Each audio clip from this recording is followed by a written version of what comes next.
And now here is a report from Sam Donaldson.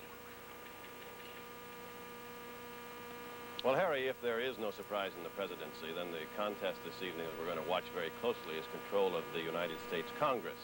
As Howard mentioned a few minutes ago, few experts, if any, consider that the Republicans have a chance to control the House.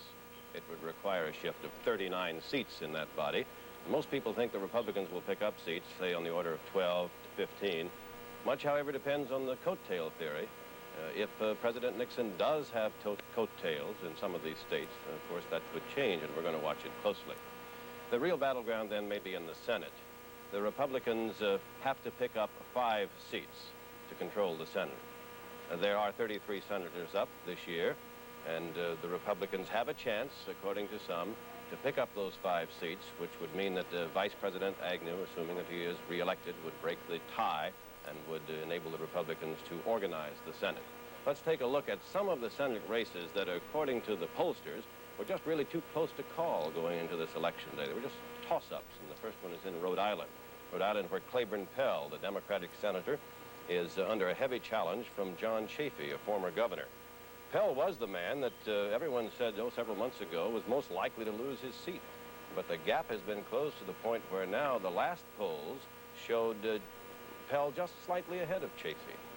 In Texas, another incumbent, John Tower, a Republican, was at first thought to be in no real trouble. But then the Democrat, Barefoot Sanders, began to close ground, and at last report, Tower was in danger of being knocked off. Incidentally, in Texas, it's very interesting that John Connally, the man who heads President Nixon's Democrats for Nixon program and who supports the president, is supporting Democrats for the rest of the slate. And in Texas, that means his organization, the old Lyndon B. Johnson organization, is supporting Barefoot Sanders. Interesting because should Connally decide to become a Republican someday, and should John Tower still be around, Mr. Tower is not going to take kindly to Mr. Connally's effort to achieve high Republican office, let's say the presidential nomination. ABC's coverage of Election 72 will continue right after this message. His favorite nurses and his best intern. When they get together, James Whitmore finds his temperature's rising. In. Out. Hold it. James Whitmore stars with Cleavon Little. Temperature's rising.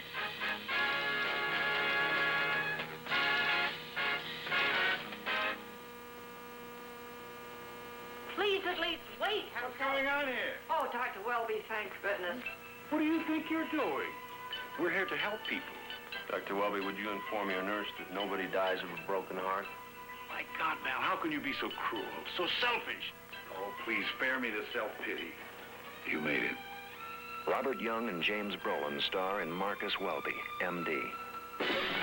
A young mother attempts suicide after learning she has cancer, next Tuesday on ABC. Let's go on now and take a look at some of the other Senate races, which the experts thought were too close to call going in today, the real battleground for Republican control of the Senate. First in Kentucky, where a former governor, Louis Nunn, a Republican, is facing Walter D. Huddleston. And that is the Kentucky breakdown right now, with 64% of the precincts coming in. And as you see, it is very close, with Huddleston slightly in the lead. In North Carolina, the race is between Jesse Helms, a conservative, the Republican, and Nick Galifianakis. Galifianakis is the Democrat who knocked off B. Everett Jordan, the longtime holder of that Senate seat from North Carolina. We have no returns yet, of course, from North Carolina. In Oklahoma, it's another tight one, according to the experts, with no returns in. Ed Edmondson, the Democrat, a member of the House of Representatives, versus Dewey Bartlett, a former Republican governor. When Edmondson said he was going to run for the Senate, that was enough to cause Fred Harris, the man who now holds the seat, to announce that he was going to retire on the theory that he couldn't beat Edmondson in the primary. But now Edmondson is in trouble of being challenged by Bartlett.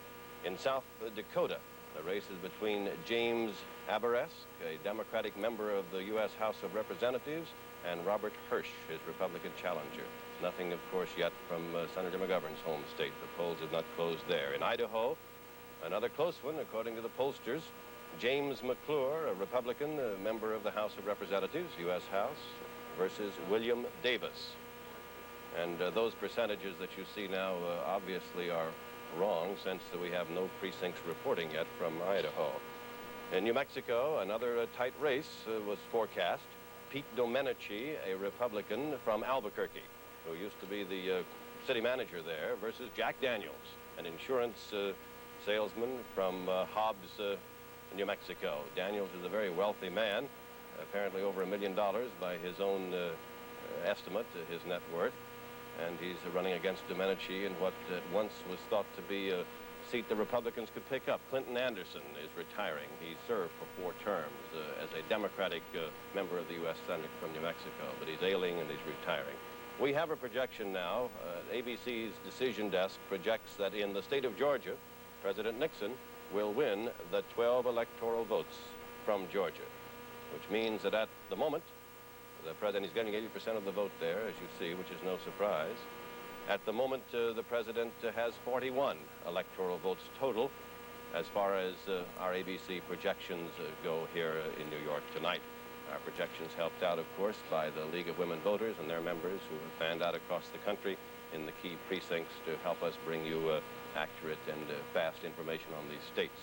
Going back to Georgia, there is a Senate race there. The size of the president's margin is interesting. We're going to have to look for a coattail effect and see if it helps in Georgia. Helps Fletcher Thompson, the Republican, running against a man named Sam Nunn, not to be confused with Louis Nunn from Kentucky. Maybe Thompson could be pulled in as a Republican from Georgia if the president's coattails are large enough. We'll be back with more of ABC's Election 72 coverage following station identification.